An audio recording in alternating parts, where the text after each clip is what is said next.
It's good to see you. Thank you so much for doing this. Thank you for having me on, Ashley. Appreciate it. Okay, big question is, how far into the mountain of evidence and paperwork and decades of files are you? So I started on December 3rd, and we are getting through it. We are reviewing literally thousands of pages of confidential prison records. We've been going through 2 different months-long trials, transcripts, those number in the thousands of pages as well. I've had detailed meeting with the prosecutors involved with the case at all different points.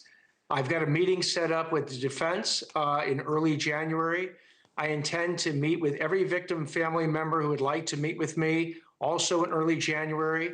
And after we conduct this rigorous analysis, we're going to formulate our position on both the habeas motion, that's the motion that has brought forward the new evidence, trying to get a new trial, as well as the resentencing motion, which deals with the sentence. And the sentence request is to turn a life without the possibility of parole sentence into life with the possibility of parole. So out of all the 4 pathways, do you have a spidey sense on which one looks most promising for these brothers? So there are actually just 3 pathways. The resentencing has to deal with changing some of the factors of the actual sentence and the conviction. You would knock down the special circumstances, which would create that life with the possibility of parole situation. But again, each one looks at different analyses. So for instance, the habeas motion, that's the one based on the 2 new pieces of evidence that the defense has set forward. You have to look at the legal standard. Is it new? Is it timely? Does it really upset all the other evidence that was presented at the trial to convict these people? And then that's a conviction that is withheld scrutiny on appeal.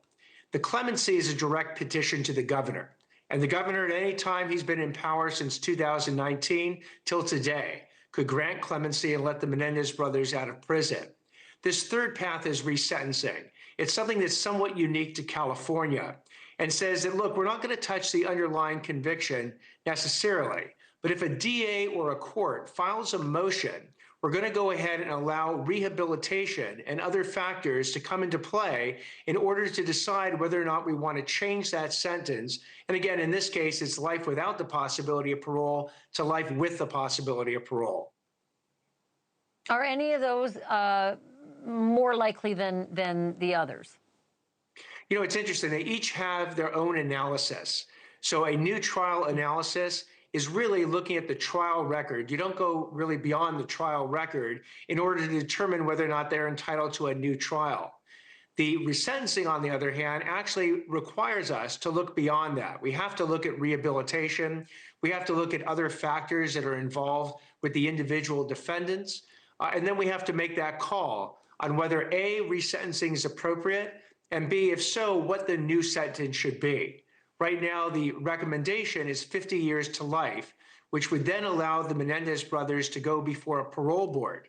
Now, the parole board has to do its own analysis. And even if they grant parole, it goes to Governor Newsom here in the state of California. He has 120 days to either agree with a grant of parole, send it back to a full parole board, or reverse that, which is exactly what he did in the conviction and the parole board's ruling. You are so good at your job. You're so good at your job. I literally just wanted you to say whether any of those 3 had a better shot, and you went and told me all the stuff. Explain the 3. You're not going to tell me, are you, whether one of those options is looking a little promising? That's all I'm looking for, sort of a choice 1, 2, or 3 looking better. So, Ashley, you know I'm not going to speculate, and you know I'm not going to get in front of my skis on this. I'm going to do the work. I'm going to do that full analysis. And at that point, I'm not only going to be able to defend it in court, I'm going to be able to defend it on your show as well to all your viewers. Because I think the public late and the January Menendez booking. brothers, I'm telling you that everyone's looking. The Menendez brothers obviously are looking at this. The victim family members are looking at it. The public is looking at this. And what I've heard repeatedly is they said, Mr. Hochman, do your job. Do this rigorous analysis of the law and the facts. And when you've completed that analysis, that's what you find out.